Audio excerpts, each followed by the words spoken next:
काँग्रेस पार्टीवरून बच्चू कडू आणि योगेश कदम यांनी समर्थनार्थ भूमिका घेतली होती।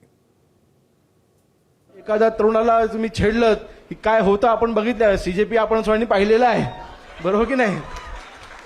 म्हणजे आता मला कोणी त्याचा उल्लेख केला याचा मला त्याच्यावरती भाष्य करायचं नाही, का आज मंत्री आहे, बरोबर की नाही? पण एका व्यक्तीने तरुणांना कॉक्रोच म्हणून बोलण्याची हिंमत केली आणि कॉक्रोच काय करू शकतो, पण एखादा अणुबॉम्ब जरी फुटला तरी सुद्धा कॉक्रोचला काहीच होत नाही, असा तो कॉक्रोच असतो, त्याला ताकद आहे, त्याला आपण असं ग्राह्य धरून चालत नाही। तो काय करू शकतो हे आपण काही दिवसांपूर्वी पाहिलं। पण तरुण हे आपल्या देशाची ताकद आहे, आपल्या महाराष्ट्राची ताकद आहे। ह्या तरुणांना न्याय द्यायचं काम नक्कीच आम्ही तो प्रयत्न करू। चांगली गोष्ट आहे, तरुण निवळ व्हॉट्सअप पुरता मर्यादित न राहता तो रस्त्यावर आला पाहिजे, विधायक काम केलं पाहिजे, सरकारवर अंकुश ठेवला पाहिजे। तर वाईट काय त्यात? नवलही नाही वाईटही नाही। समर्थन करता काँग्रेस पार्टीने? का बरं करायचं नाही? न करत चांगलं काम जर करत असेल तर त्या पार्टी ही मर्यादा राहत नाही। माझं म्हणणं आहे, जर एखादी तरुणाई अशा पद्धतीनं समोर येत असेल तर त्यांना विधायककडे कसं नेता येईल, चांगल्या कामाकडे, राष्ट्रनिर्माणासाठी कसं वापरता येईल, तसा आपण प्रयत्न केला पाहिजे ना। आणि याविषयी अधिक बोलूया, आमचे प्रतिनिधी मंदार गोंजारी सध्या आपल्या सोबत आहेत। मंदार, गेल्या काही दिवसातली वक्तव्य सातत्याने हेच दर्शवतात की विरोधकांची स्पेस घेण्याचा प्रयत्न कुठेतरी शिवसेनेकडून केला जातोय का? नेमकं काय घडतंय?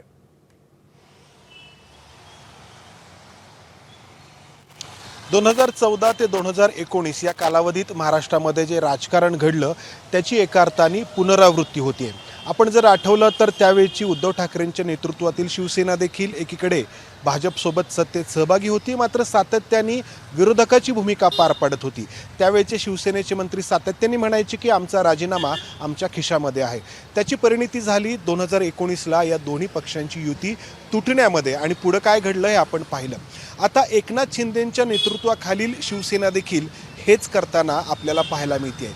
हे फक्त एकनाथ शिंदे आणि देवेंद्र फडणवीस यांच्यापुरतं वैयक्तिक नाही, तर एकनाथ शिंदे भाजपच्या विरोधी जे कोणी नेते ठिकठिकाणी काम करतायत त्यांना आपल्या पक्षामध्ये घेतायत, त्यांना बळ देण्याचं काम करतायत। आपण आत्ता बच्चू कडूंचं वक्तव्य दाखवलं, पुण्यामध्ये तेच आपण रवींद्र धंगेकरांच्या बाबतीत पाहतो आहोत। त्यांना एकनाथ शिंदेंनी त्यांच्या पक्षामध्ये प्रवेश दिला।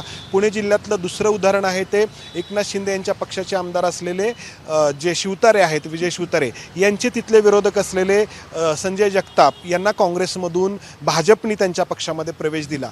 तर ही लढाई भाजप विरुद्ध एकनाथ शिंदे यांच्या नेतृत्वातील शिवसेना अधिक तीव्र होताना दिसते। आता जे नेते एकनाथ शिंदे यांच्या शिवसेनेमध्ये प्रवेश करतायत त्यामुळं जे मूळचे विरोधक आहेत ते अधिक कमकुवत होत आहेत। जसं की काँग्रेसचे नेते प्रवेश करतायत, शरद पवारांच्या राष्ट्रवादीचे नेते प्रवेश करतायत, उद्धव ठाकरे यांच्या शिवसेनेतले नेते प्रवेश करतायत एकनाथ शिंदे यांच्या शिवसेनेमध्ये। त्यामुळे हे जे मूळ विरोधक आहेत ते कमकुवत होत आहेत। मात्र यामुळं एकनाथ शिंदे यांची शिवसेना आणि भाजप यांच्यातील वितुष्ट वाढत चाललंय। आणि निश्चितपणे मंदार, हा एक महत्त्वाचा मुद्दा आहे। आणि गेल्या महानगरपालिका आणि झेडपीच्या निवडणुकांमध्ये सुद्धा हेच दिसलं की विरोधकांना स्पेस राहिलेली नव्हती।